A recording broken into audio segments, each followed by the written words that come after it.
네, 수요 예배에 오신 여러분들을 환영합니다. 자, 오늘 찬양 전에 늘 저희들 인사를 하죠. 옆에 계신 분들이랑 함께 인사하실까요? 5월의 햇살 같으십니다. 5월의 햇살 같으십니다. 네, 주님 만나기 이렇게 달려오신 여러분들 너무 환하고 아름답습니다. 자, 주님 그 사랑, 우리를 지금 오늘도 이 은혜의 자리에 불러주신 그 주님을 사랑합니다 고백하면서 찬양했으면 좋겠습니다. 찬송가 15장입니다. 찬송가 15장 함께 찬양하시겠습니다.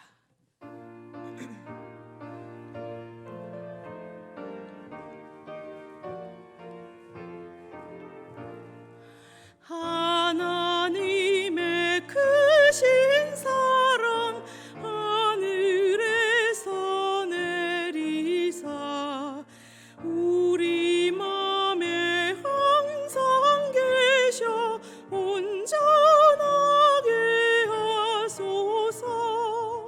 우리 주는 자비하사 사랑 무한하시니 두려워서 떠는 자를 구원하여 주소서. 걱정 근심 많은 자를 성령 감화하시며 복과 은혜 사랑받아 평안하게 하소서.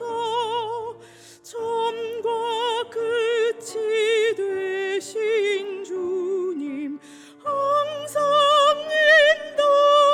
인도하셔서 마귀 유혹받는 것을 속히 끊게 하소서. 전능하신 아버지여 주의 능력 주시고 우리 맘에 임하셔서 떠나가지 마소서. 주께 영광 항상 돌려 천사처럼 섬기며 주의 사랑 영영토록 찬송하게 하소서.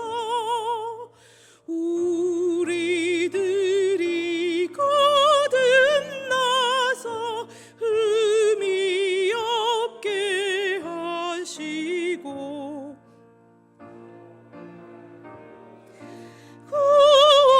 구원받아 온전하게 하소서.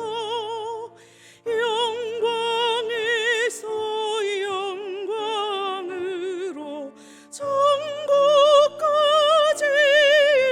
이르러 크신 사랑 감격하여 경배하게 하소서.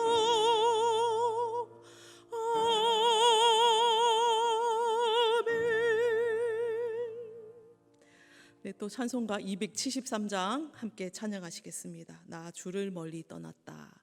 함께 찬양하시겠습니다.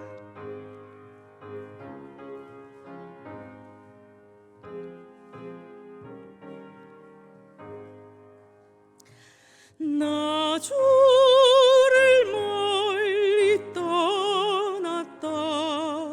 이제 옵니다. 나 죄의 길에 시달려 주여 옵니다. 나 이제 왔으니 내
내 집을 찾아 주여 나를 받으사 맞아 주소서. 나 바랄 것이 무언가 우리 주 예수 날 위해 죽임 당하심 믿고 옵니다. 나 이제 왔으니 내 집을 찾아 주여 나를 받으사 맞아. 5절입니다. 나 바랄 것이 무언가 우리 주 예수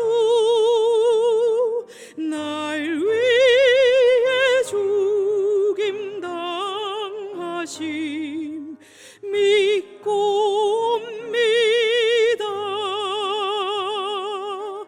나 이제 왔으니 내 집을 찾아 주여 나를 받으사 맞아 주소서. 주여 나를 받으사 맞아 주소서.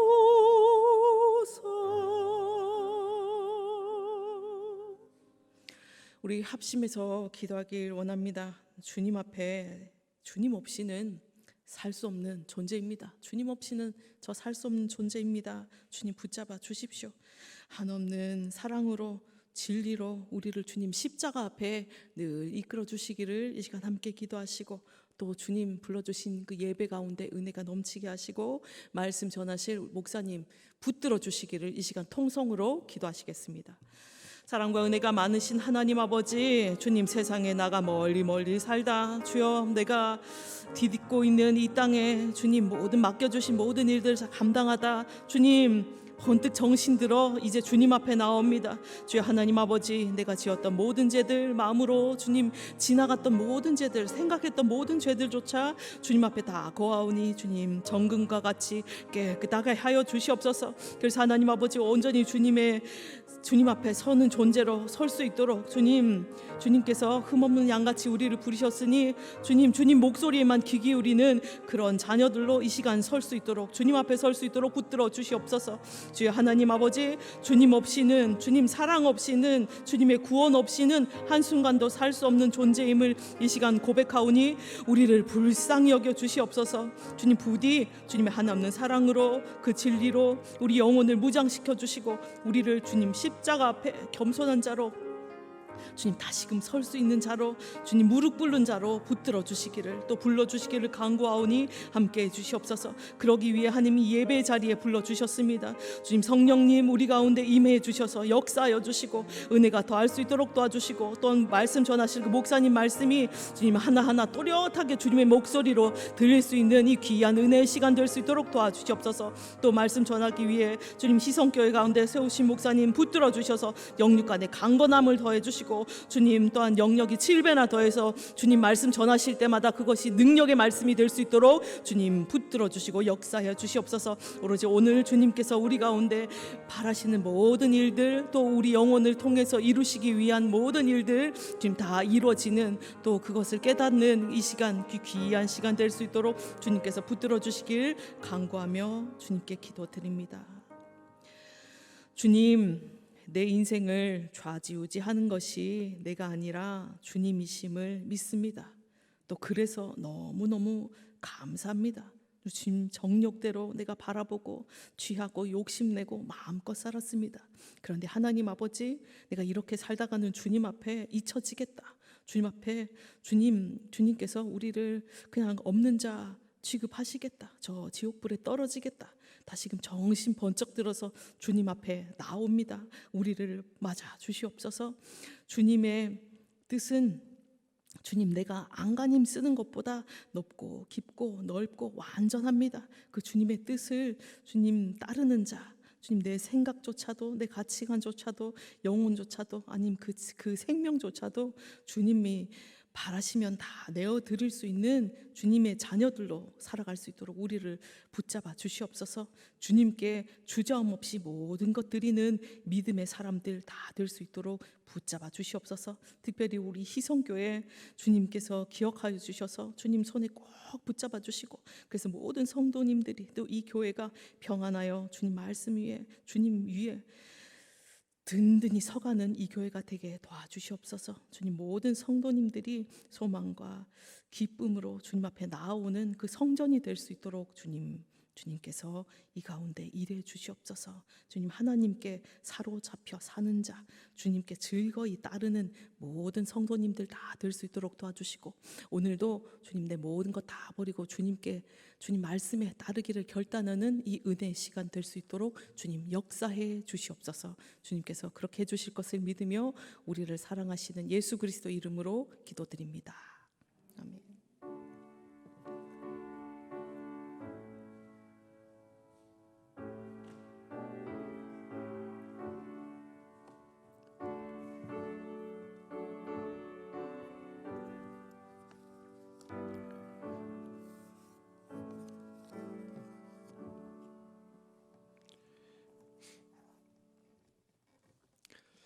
이 시간 하나님께서 우리에게 주신 말씀은 잠언 9장 1절에서 18절의 말씀이 되겠습니다. 잠언 9장 1절에서 18절의 말씀입니다.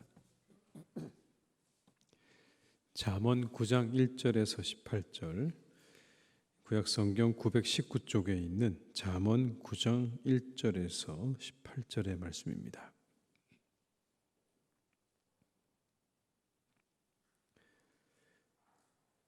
말씀을 한 절씩 교독하시겠습니다. 지혜가 그의 집을 짓고 7 기둥을 다듬고 짐승을 잡으며 포도주를 혼합하여 상을 갖추고 자기 여종을 보내어 성중 높은 곳에서 불러 이르기를 어리석은 자는 이리로 돌이키라. 또 지혜 없는 자에게 이르기를 너는 와서 내 식물을 먹으며 내 혼합한 포도주를 마시고 어리석음을 버리고 생명을 얻으라. 명철의 길을 행하라 하느니라. 거만한 자를 징계하는 자는 도리어 능욕을 받고 악인을 책망하는 자는 도리어 흠이 잡히느니라. 거만한 자를 책망하지 말라. 그가 너를 미워할까 두려우니라. 지혜 있는 자를 책망하라. 그가 너를 사랑하리라. 지혜 있는 자에게 교훈을 더하라. 그가 더욱 지혜로워질 것이요 의로운 사람을 가르치라. 그의 학식이 더하리라.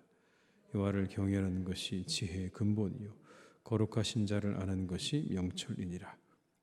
나 지혜로 말미암아 내 날이 많아질 것이요 내 생명의 해가 내게 더하리라. 내가 만일 지혜로우면 그 지혜가 내게 유익할 것이나 내가 만일 거만하면 너 홀로 해를 당하리라.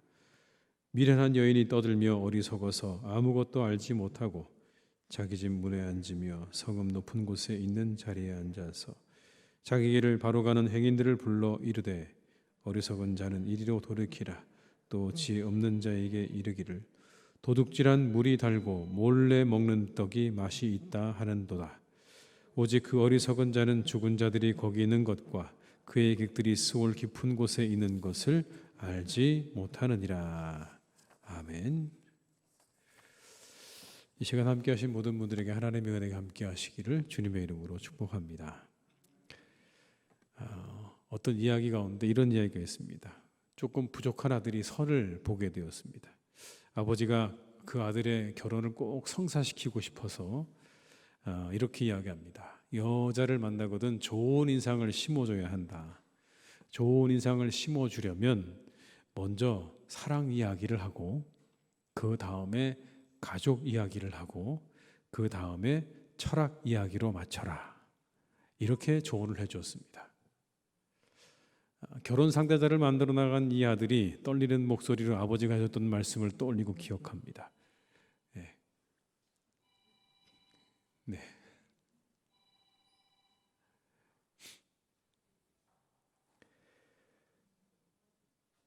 그리고는 그 아들이 상대편 여자에게 이렇게 물었습니다. 당신은 국수를 사랑하시나요? 아버지가 처음 했던 말이 사랑에 대해서 이야기하라고 그래서 당신은 국수를 사랑하십니까? 그랬더니 이 여자가 국수를 사랑하지 않을 이유가 있나요? 이렇게 말을 했습니다. 그 다음엔 가족 얘기를 하라고 그랬으니까 이제 두 번째 질문을 합니다. 오빠가 있나요? 가족 관계를 물었더니 오빠가 없다고 답을 합니다. 마지막으로 이 아들이 세 번째 좋은 인상을 심어주려면 철학적인 이야기를 하라고 그래서 이 여자에게 이렇게 말합니다. 만일 당신에게 오빠가 있다면 그 오빠는 국수를 얼마나 사랑했을까요? 그렇게 이야기했다는 겁니다. 너무 엉뚱한 질문에 그냥 이 여인이 실망을 하고 가버렸다. 그런 이야기입니다. 지혜롭지 않으면 매력적이지 않죠. 매력적이려면 조금 지혜로워야 합니다. 각주구검이라는 말이 있습니다. 사자성어 가운데 각주구검. 강에 빠뜨린 칼을 배전의 표시에 구한다라는 뜻입니다. 강에 빠뜨린 칼을 배전의 표시에 두고 구한다. 전국시대 초나라의 한 사람이 배를 타고 가다가 그만 실수로 아주 소중한 칼을 강물에 빠뜨리고 말았습니다. 순간 이 칼 주인이 어떻게 했냐면 자신이 가지고 있는 작은 칼로 배전에 가서 표시를 하는 겁니다. 여기서 떨어뜨렸다. 그리고는 배가 다시 맞은편 나루터에 도착을 했습니다. 그러자 그 사람이 자신이 표시해 둔 그 배전을 향해서 뛰어든 겁니다. 왜요? 거기에 칼이 떨어졌다고 생각을 하고 뛰어들었다는 이야기입니다. 어리석은 거죠, 여러분. 그렇게 어리석다라는 걸 그렇게 말하는 거예요. 어리석으면 매력도 없지만 어리석으면 열매도 없습니다. 허무해요. 뿐만 아니라 어리석음의 길은 뻔합니다. 가는 길이 보여요. 어리석음의 특징이요, 아주 순간적이고 찰나적이라는 겁니다. 순간 달콤하고 짜릿하지만 잠시뿐이에요. 곧 어려움이 닥쳐옵니다. 그런데 그 잠깐을 위해서 모든 걸 다 버리는 거예요. 그게 어리석은 겁니다. 오늘 본문에도 여러분 그런 말씀이 나와요. 한번 볼까요, 여러분? 13절로 16절의 말씀. 13절로 16절의 말씀을 제가 읽어드리겠습니다. 미련한 여인이 떠들며 어리석어서 아무것도 알지 못하고 자기 집 문에 앉으며 성읍 높은 곳에 있는 자리에 앉아서 자기 길을 바로 가는 행인들을 불러 이르되 어리석은 자는 이리로 돌이키라. 또 지혜 없는 자에게 이르기를. 어리석음이 사람들을 불러요. 지혜가 사람들을 부르는 것처럼 어리석음도 사람들을 부릅니다. 불러 모으는 거. 일로 와봐라. 그리고 내 얘기 좀 들어봐라 라고 이야기하는데 17절에 보니까 여러분 이런 말로 사람들을 부르는 겁니다. 도둑질한 물이 달고 몰래 먹는 떡이 맛이 있다 라고 사람들을 그렇게 유혹하는 거예요. 도둑질한 물이 달고 몰래 먹는 떡이 맛이 있다. 여러분 무슨 영화 제목 같지 않으십니까? 그죠? 여기 나오는 도적질한 물과 몰래 먹는 떡이란 여러분 부적절한 남녀관계를 의미한다고 합니다. 부적절한 남녀관계, 부부 이해의 부적절한 관계를 말하는 거예요. 그렇다면 어리석음이 뭡니까? 우리 안에 도사리고 있는 정욕과 탐욕에 넘어가는 거예요. 그게 어리석은 거예요. 정욕과 탐욕에 눈이 가리워지고 귀가 머는 거예요. 그래서 이 어리석음은 늘 정욕과 탐욕과 관련이 있습니다. 멀리 있지 않아요. 어리석은 사람은요, 늘 그 마음 가운데 가지고 있는 정욕과 탐욕에 넘어가는 사람들을 가리키는 말이에요. 그것이 불러올 결과가 어떠할지 뻔합니다. 눈에 불 보듯 뻔해요. 그런데 그 잠시 잠깐에 그 찰나적인 즐거움과 기쁨을 위해서 그 이후에 다가올 어떠한 결과도 어떠한 어려움도 안중에 들어오지 않는 게 어리석은 거예요. 그게 어리석은 거죠. 주변의 이야기도 들리지 않아요. 아무것도 보이지 않아요. 여러분, 원숭이 잡는 법이 있다고 하죠. 어떻게 잡는지 아십니까? 원숭이 손 하나가 겨우 들어갈 만한 곳에 항아리 같은 걸 두고요. 그런 병 하나를 두고 그 안에다가 뭘 두는 거냐면 원숭이가 좋아하는 걸 넣어놓는 거예요. 그 원숭이가 손을 넣어서 그 안에 들어있는 음식을 잡아서 들어 올리려고 하면 안 빠지는 거예요. 손이 딱 고만하게. 계속 이걸 어떻게 해보려고 빼보려고 애를 쓰다가 어떻게 되는 거면 결국에 사람들한테 붙잡힌다는 거죠. 똑같은 이치 같아요. 탐욕 때문에 손을 놓지 못하는 거예요. 그러다가 죽을 것이 뻔한데도 불구하고도 그 손을 빼지 못하는 거예요. 그게 어리석은 것이고 미련한 것이죠. 불보듯 다가오는 결과가 뻔한데도 불구하고 자신 안에 있는 그 정욕과 탐욕 때문에 그 손을 빼지 못하는 것, 놓지 못하는 것, 그게 어리석음인 겁니다. 그 18절은 이렇게 우리에게 말씀해요. 오직 그 어리석은 자는 죽은 자들이 거기 있는 것과 그의 객들이 스올 깊은 곳에 있는 것을 알지 못하느니라. 어리석은 자들이 가게 되는 결말을 이렇게 말하는 겁니다. 그의 객들이 스올 깊은 곳에 있는 것을 알지 못한다. 사망인 거예요. 아주 비참한 결말을 맞이하게 된다는 겁니다. 사람들은 그걸 모르거나 외면한다는 거예요. 순간의 즐거움을 위해서 더 중요한 것을 외면한다는 겁니다. 순간을 이후해서 이후의 시간을 다 버리는 거예요.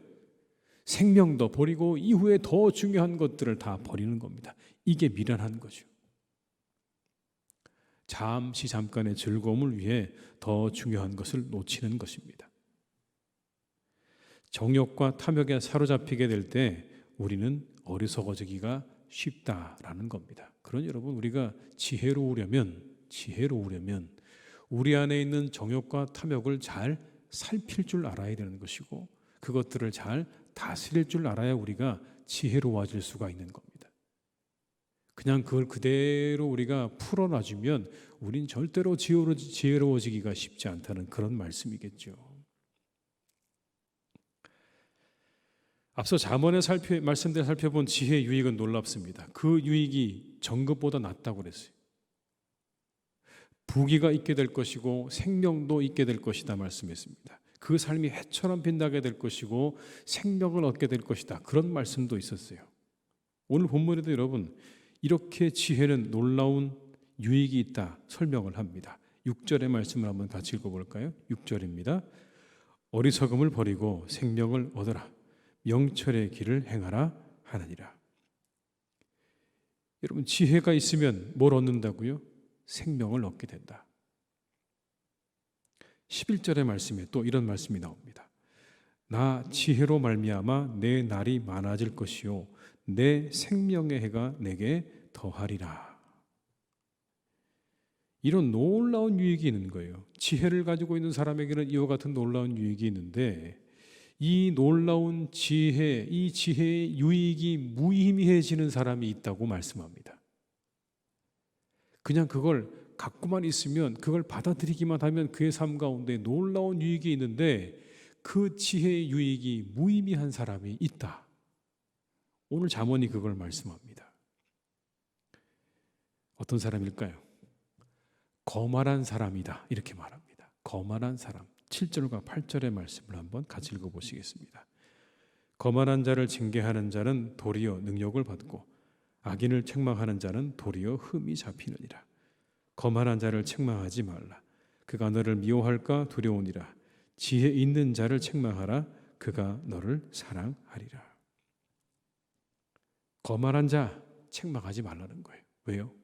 그에게 지혜가 무의미하다는 거예요. 거만한 자가 누굴까요, 여러분? 여기 나오는 원문대로라면 거만한 자 이런 사람인 겁니다. 삐죽거리는 사람, 조롱하는 사람, 비웃는 사람, 상대의 말을 그렇게 받아들이는 사람, 누가 자기에게 좋은 이야기를 해주고 있고 그리고 분명히 지혜가 들려지고 있는데 그 이야기를 들으면서 삐죽거리고 조롱하고 비웃는 그 사람에게 지혜를 말하지 말라는 겁니다. 마치 돼지에게 진주를 던지지 말라는 예수님 말씀하고 똑같은 거예요, 여러분. 그런 사람에게 지혜를 논하지 마라. 그런 사람에게 지혜를 주려고 하지 마라. 줘봐야 그건 돼지에게 던져주는 진주밖에 아니다. 지혜를 얻을 수 없다는 거예요. 그래서 지혜는 사람을 가리지 않죠. 사람이 지혜를 가리는 거예요, 여러분. 지혜는 사람을 가리지 않습니다. 그런데요, 사람이 지혜를 가리는 거예요. 그래서 거만한 자는 그 지혜가 의미를 잃게 되는 거예요. 정말 진주 같은 것인데 던져지지만 그게 그 사람에게는 아무 유익이 없는, 그냥 먹지 못하는 돌덩어리에 불과하게 되는 거예요. 그래서 지혜는 빈익빈 부익부다, 이렇게 말씀합니다. 지혜 있는 자는 더 지혜로워질 것이고 거만한 자는 점점 더 지혜로부터 멀어지게 될 것이다. 그게 오늘 성경에 말씀하는 거예요. 가질수록 더 가지게 될 것이고 없을수록 더 얻게 되는 게 지혜라는 겁니다. 그런 여러분, 지혜는요, 자세죠. 9절의 말씀에 이렇게 우리에게 말씀하세요. 지혜 있는 자에게 교훈을 더하라. 그가 더욱 지혜로워질 것이요 의로운 사람을 가르치라. 그의 학식이 더하리라. 그러니까 여러분, 지혜 있는 사람한테 지혜를 계속 던져주면 그 사람은 점점 그걸 다 자기 것으로 소화하고 받아들이는 거예요. 그러니까 지혜가 곧 뭘까요, 여러분? 열려져 있는 걸 말하는 겁니다. 열린 마음을 말하는 것이고요, 열린 귀를 의미하는 거예요. 그 사람이 지혜자인 거예요. 나면서부터 지혜로운 사람도 있겠지만, 여러분, 누가 지혜자냐고 성경에 말씀할 때 그 지혜로운 사람은 거만한 사람이 아닌 거예요. 누군가 내게 이야기를 들려줄 때 그 이야기를 정말 그런가, 정말 그게 맞는가라고 귀를 열고 마음을 열어서 그걸 깊이 생각할 줄 아는 사람이 지혜자인 겁니다. 지혜 얻지 못하는 사람이요, 거만한 사람인 거예요. 조롱하고 그리고 비웃는 사람, 누군가의 그 모든 것들을 그렇게 받아들이는 사람, 그런 태도로 받아들이는 사람은 절대로 지혜로워질 수 없다는 그런 이야기입니다. 12절에도 여러분 이렇게 말씀하죠. 내가 만일 지혜로우면 그 지혜가 내게 유익할 것이나 내가 만일 거만하면 너 홀로 해를 당하리라. 지혜로운 사람 계속 지혜를 얻게 되지만 거만하면 결국 너만 해를 당할 거다. 그렇다면 어떤 사람에게 지혜가, 정말 그 사람에게 지혜가 충만해지는 걸까? 여러분, 오늘 본문의 말씀에는 한 구절에 이렇게 기록합니다. 10절의 말씀입니다. 여호와를 경외하는 것이 지혜의 근본이요 거룩하신 자를 아는 것이 명철이니라. 한번 같이 읽어볼까요? 여호와를 경외하는 것이 지혜의 근본이요 거룩하신 자를 아는 것이 명철이니라. 이 사람이 지혜롭게 된다는 겁니다. 여호와를 경외하는 자, 하나님을 아는 사람이 지혜롭게 될 것이다. 더 많은 지혜와 명철을 얻게 될 것이다. 살펴본 대로 여러분, 거만한 자는 특징이 뭘까요? 지극히 자기중심적인 거예요. 다른 사람의 것을 받아들일 준비가 안 돼 있는 거예요. 다른 사람 건 다 무시해도 괜찮은 겁니다. 중요하지 않게 보이는 거예요. 그건 틀리게 보이는 거예요. 그래서 조롱하고 삐죽거리고 그리고 아무렇지 않게 생각하는 겁니다. 그러니까 철저하게 자기중심적인 거예요. 미련한 사람은 그래요. 자기중심적이에요. 어떤 사람이요, 화분 속에 화초가 막 색이 옅어지고 쳐져가는 걸 보고 부랴부랴 물을 주고 또 줬어요. 근데 결국 어떻게 됐을까요? 죽어버렸습니다. 화초가 말을 할 수 있다면 이렇게 말하지 않았을까요? 이제 물 말고 햇빛, 이제 물 말고 공기, 더 물 주지 말고 이제는 공기를 주고 햇빛을 줘야지, 이제 나한테 그만 물을 달라고 말하지 않았을까요? 근데 자기 입장에서 계속 뭐가 필요하다고 생각하는 거예요? 얘는 물이 없어서 이러는 거야. 물이 없어서 이러는 거야. 그건 자기 생각이죠, 여러분. 미련한 사람 자기 세계에 갇혀 있는 거예요. 그것으로 밀고 나가는 거예요. 그리고 어떻게 하는 겁니까? 그걸 죽이는 거예요. 상대를 죽이는 거죠. 식물을 죽이는 거예요. 여호와를 경외한다고 하는 것, 하나님을 안다는 건 여러분 이런 거 아닙니까? 이미 다른 시각이 열려져 있는 걸 의미하는 거예요. 여호와를 경외하는 자, 하나님을 아는 자는요, 이미 다른 시각이 열려진 거예요. 어떤 시각일까요? 하나님의 관점이 열려진 거예요. 미련한 사람은 자기 시각에 갇혀 있지만 지혜로운 사람은 하나님의 관점이 열려져 있는 걸 말하는 겁니다. 그렇게 모든 걸 바라보기 시작하는 거예요. 세상을 창조하시고 다스리시는 창조주 하나님의 관점이 열려지는 걸 말하는 거예요. 그 사람이 지혜자인 거죠, 여러분. 세상을 만드시고 주관하신 하나님의 그 관점이 열려졌다면 그 사람이야말로 정말 세상을 볼 줄 아는 사람인 거죠. 그런 눈이 열려진 거예요. 세상을 볼 줄 아는 눈이 열려진 거예요. 더 깊이 볼 줄 알게 되는 것이고 제대로 볼 줄 알게 되는 거예요. 진정한 통찰력을 얻게 되는 겁니다. 그래서 여러분, 하나님을 경외하고 하나님을 아는 사람이, 그것이 지혜의 근본이라는 말은 바로 그런 의미인 거예요. 왜요?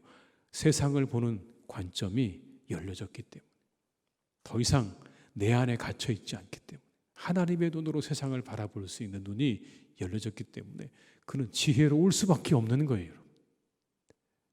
그에게 지혜가 찾아올 수밖에 없는 거죠. 예수님께서 사람들의 눈을 열어주셨어요.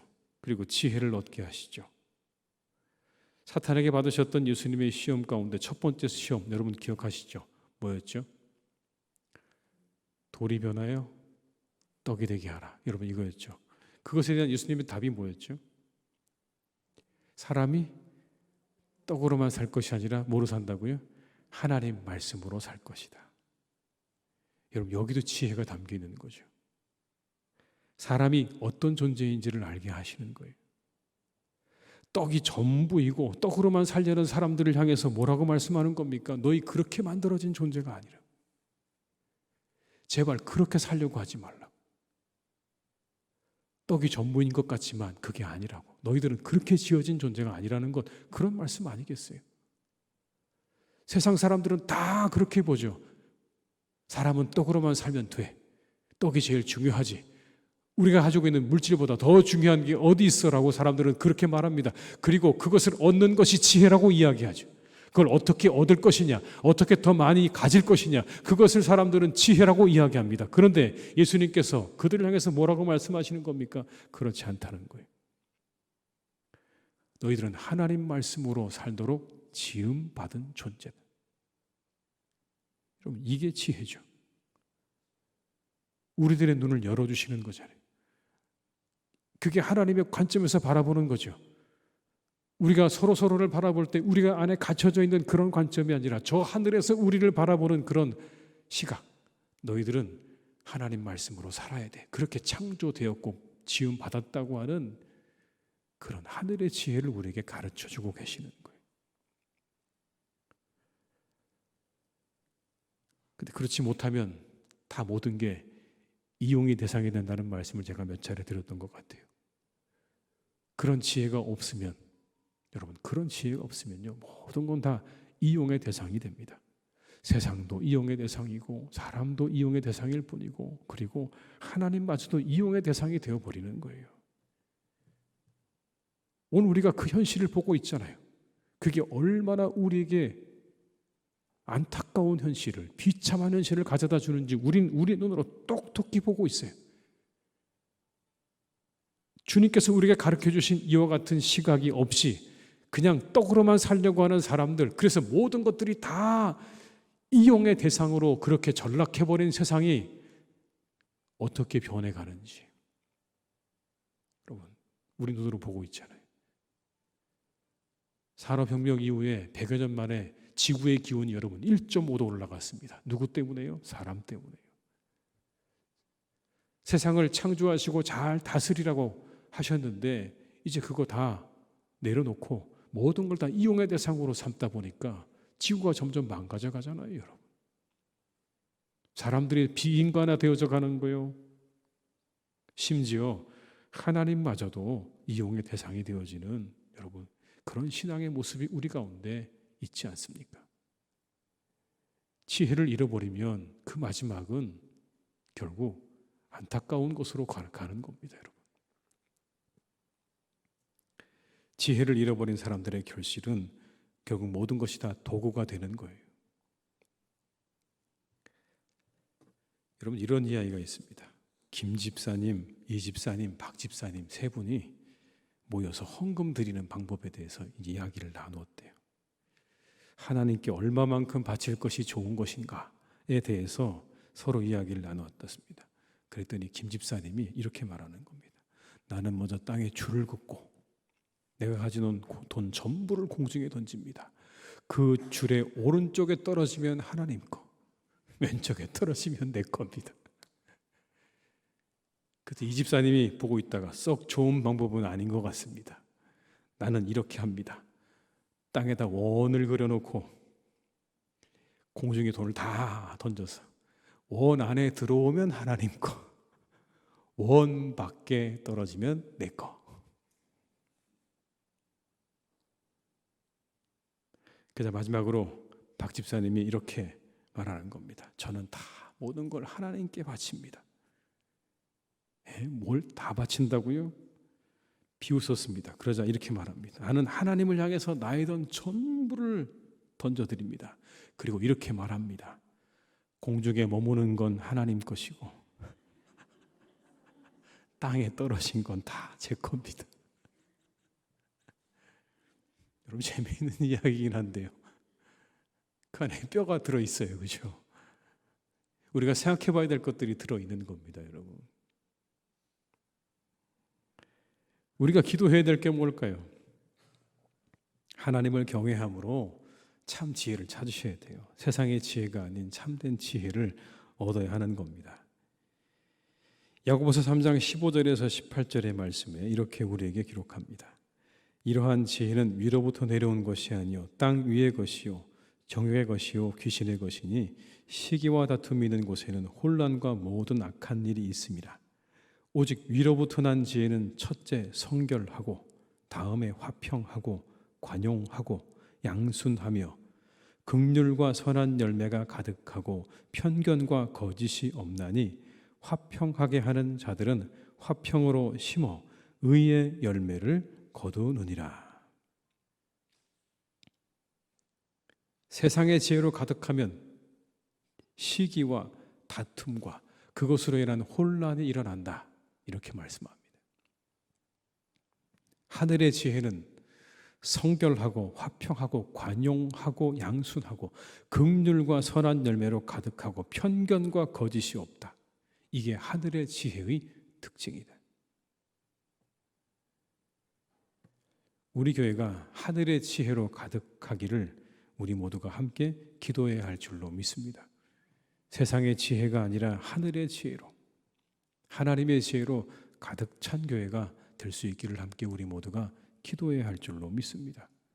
그리고 우리 한 사람 한 사람이 세상의 지혜가 아닌 하늘로부터 우리에게 내려오는 그 지혜로 가득하기를 또한 소망하고 그 지혜로 여러분들을 채워갈 수 있으시기를 주님의 이름으로 축복합니다.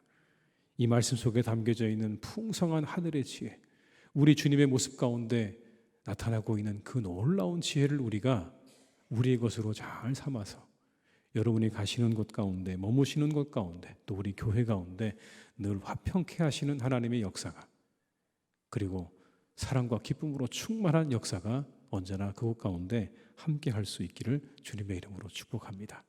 우리 모두가 하늘의 진정한 지혜를 구하고 얻는 한 분 한 분이 다 되시기를 주님의 이름으로 축원합니다. 우리 한번 이 시간 기도하시겠습니다. 기도하실 때 하나님을 경외함으로 어리석은 자가 되지 않고 지혜자가 되게 하시옵소서. 한번 기도하시고요. 우리 교회 평안하에 든든히 서가는 교회가 되게 하옵소서. 성령 충만, 말씀 충만, 기쁨 충만하게 하옵소서. 우리 한번 이 두 가지 위해서 한번 합심해서 우리 통성으로 기도하시겠습니다. 사랑이 많으신 아버지 하나님, 이 시간 간절히 원합니다. 아버지, 우리 모두가 하나님을 경외함으로 어리석은 자가 되지 않기를 간절히 원합니다. 지혜자가 되기를 간절히 원합니다. 주님, 우리 가운데 역사해 주시옵소서. 우리와 함께 해주시기를 간절히 원합니다. 하나님을 경외함으로 어리석은 자가 되지 않게 하시고 지혜로운 자가 되기 원합니다. 진정한 지혜자가 되기를 간절히 원합니다. 아버지 하나님, 우리가 하나님을 경외하며 하나님을 아는 그런 사람들이 되기를 간절히 원합니다. 하나님, 그곳에 놀라운 지혜가 있습니다. 진정한 지혜가 있습니다. 세상의 아버지 하나님, 얄팍한 지혜로 살아가지 않기를 간절히 원합니다. 하나님이 우리에게 주시는 지혜를 가지고 살아가기를 간절히 원합니다. 아버지 하나님, 우리의 귀를 열게 하옵소서.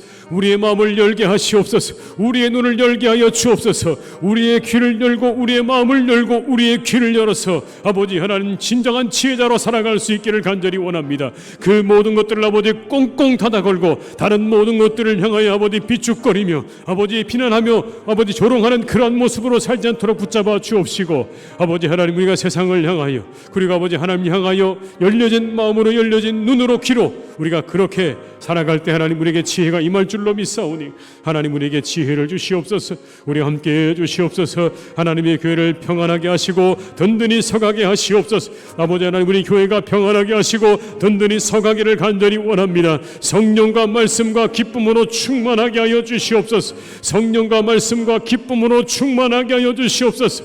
아버지 하나님의 교회를 충만하게 이끌어 주시기를 기도합니다. 주님, 우리 교회를 축복하시옵소서. 축복하여 주옵소서. 아버지, 성령 말씀 기쁨으로 충만한 교회가 되기를 간절히 원하오니 사랑이 많으신 아버지 하나님, 우리 교회 가운데 주께서 역사하시고 인도하여 주시옵소서. 우리 가운데 함께하여 주시옵소서. 아버지, 그 날마다 이곳 가운데 아버지 하나님의 은혜가, 말씀이, 지혜가 그리고 성령의 충만한 역사를 허락해 주시옵소서. 한번 다시 기도할 때는 온 성도들의 가정을 지켜주시기를 한번 기도하시겠습니다. 우리 성도들의 가정을 평안하게 하시고 화목하게 하시고 강건하게 하시기를, 성도들의 가정과 일터를 지켜주시기를 한번 기도하시고요. 온 세상에 평화를 주시고 강한 나라들을 하나님께서 붙잡아 주시기를 우리 한번 이 시간 이 두 가지를 위해서 합심해서 기도하시겠습니다. 사랑이 많으신 아버지 하나님, 이 시간 간절히 기도하고 원합니다. 우리 성도들의 가정을 지켜주시기를 간절히 원합니다. 아버지, 우리 성도들의 가정을 지켜주시옵소서. 평안하게 하시고 화목하게 하시고 강건하게 하시옵소서. 강건하게 붙잡아 주시옵소서. 아버지 하나님의 은혜 가운데 우리 성도님들의 아버지 가정을 평안하게 하실 원합니다. 화목하게 하시길 원합니다. 강건하게 하시길 원합니다. 우리의 가정과 일터를 주께서 지켜주시기를 원합니다. 아버지 하나님, 평안하여 든든히 서가게 하여 주옵소서. 아버지 하나님의 정말 은혜 가운데 날마다 잘 되기를 간절히 원합니다. 복을 얻기를 간절히 원합니다. 하나님의 은혜 가운데 역사해 주시기를 원합니다. 우리에게 은혜를 주시옵소서. 우리와 함께 하여 주시옵소서. 아버지, 우리의 교우들의 가정 가운데 하나님께서 은혜를 베풀어 주셔서 아버지 하나님, 그 모든 마음의 소원이 이루어지기를 원합니다. 우리 자녀들은 잘 되게 하시옵소서. 우리 가정들의 일도 잘 되게 하여 주시옵소서. 아버지, 우리 정말 사랑하는 가족들이 화평하게 하시고 기쁨으로 충만하게 하시고 아버지 하나님, 늘 화목하게 하시고 감사의 일들이 넘쳐나게 하시고 함께 염려하고 사랑하며 살아가는 복된 가정들이 되기를 간절히 원합니다. 아버지 하나님, 도와주시옵소서. 아버지 하나님, 함께해 주시옵소서. 주님, 역사해 주시옵소서. 온 세상에 평화 주시고 강한 나라들을 붙잡아 주시기를 원합니다. 아버지, 세상이 아직도 평화롭지 않습니다. 아버지, 곳곳에 전쟁과 분쟁이 있습니다. 여전히 아버지, 수많은 생명들이 죽어나가는 아버지 그러한 현장입니다. 아버지, 분쟁으로 많은 사람들이 죽어나가고 있습니다. 아버지, 강한 나라들을 붙잡아 주시기를 원합니다. 강한 아버지 힘을 가지고 인류를 위해 봉사할 수 있는 아버지 그런 나라가 되게 하시고 그런 지도자들이 되기를 간절히 원하오니 아버지 하나님, 동의해 주시고 그들을 꼭 붙잡아 주시기를 원합니다. 그들과 함께 해 주시기를 원합니다. 힘을 아버지 가지고 열심히 아버지 정말 나타나는 일을 위하여, 힘든 사람들을 위하여, 힘든 나라들을 위하여 아버지 하나님 애쓰고 수고할 수 있기 원하오니 아버지 하나님, 역사해 주시고 인도하여 주시옵소서. 아버지, 함께해 주시옵소서. 주님, 역사하여 주시옵소서. 아버지 하나님, 우리가 하나님을 경외함으로 어리석은 자가 되지 않게 하시고 지혜로운 자로 살아가게 하여 주시옵소서. 세상의 얄팍한 그러한 지혜를 가지고 내가 참된 지혜를 얻었다 말하지 않게 하시고 하늘로부터 오는 지혜를 우리 모두가 얻게 하여 주시옵소서. 그곳에 진정한 생명이 있고 그리고 우리의 번영이 있고 우리의 축복이 있는 줄로 믿사오니 세상의 사람들이 가지고 살아가는 얄팍한 그러한 지혜로 우리의 생각과 우리의 마음을 채우지 않게 하시고 풍성한 지혜의 근원이 되시는 하나님의 말씀 속에서 지혜를 얻게 하시고 지혜의 근본 되시는 예수 그리스도의 그 모습 가운데서 우리가 지혜를 얻고 살아가는 하나님의 백성들이 되게 하여 주시옵소서. 우리 교회 평안하게 하시고 든든히 서가게 하시니 감사합니다. 성령과 말씀과 기쁨으로 충만하게 하시고 세상의 지혜가 아닌 하늘의 지혜로 충만한 교회가 되게 하여 주시옵소서. 성도들의 가정도 하나님께서 지켜주셔서 하늘의 지혜로 함께 하시고 평안하고 화목하고 건강하며 아버지 하나님의 은혜로 충만한 우리 성도님들의 가정이 되게 하여 주시옵소서. 온 세상에 하나님 전쟁과 분쟁이 있는 곳에 그 모든 것들이 멈춰지는 은혜와 역사를 허락해 주시고 강한 힘을 가지고 있는 나라들과 그 나라의 지도자들에게 하나님께서 겸손함을 주시고 가지고 있는 힘으로 힘들고 어려운 나라들과 약자들을 돌보고 섬길 수 있는 마음까지도 주님께서 허락해 주시옵소서. 예수님의 이름으로 기도드립니다. 아멘. 네, 몇 가지 교회 소식을 말씀드리겠습니다. 명예군사 추천이 5월 26일 금요일까지라는 거 여러분 기억하시기 바랍니다. 구역장 권찰 수련회가 5월 30일 화요일에 있겠습니다. 3040 첫 모임을 이번 주일에 가지려고 합니다. 30대 40대 젊은 부부들의 모임을 이제 시작하려고 합니다. 우리 많은 참여와 관심을 부탁드리고요. 특별히 이곳에 계신 우리의 많은 교우들께서 자녀분들 가운데 혹시 3040 해당되는 분들이 있다면 그분들을 잘 격려해 주셔서 참여할 수 있도록 해주시고요. 혹 주변에 그런 분들이 계시다면 함께 참여할 수 있도록 격려해 주시고 기도해 주시기를 부탁을 드리겠습니다. 이 한 주간 남은 한 주간도 은혜 가운데 건강하게 잘 지내시기를 주님의 이름으로 축원합니다. 325장 찬양하신 후에 주기도문으로 예배 마치겠습니다. 325장입니다.